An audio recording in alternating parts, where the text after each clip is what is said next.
We are back with Youva Originals. Today we are creating a Holi card. Here's what you will need.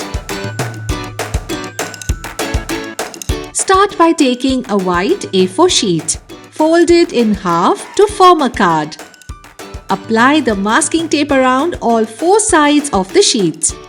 Use the masking tape to cover the area where you want to write Happy Holi. Choose Youva poster colors. Paint a leaf with different poster colors in various halves. Press the painted leaf onto the card. Repeat this process with other leaves in different colors.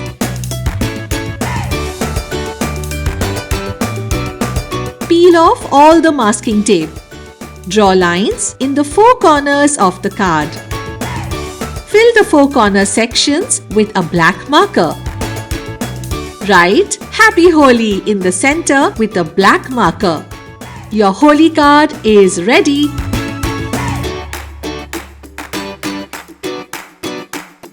Join us again next Saturday for another easy Youva Originals tutorial.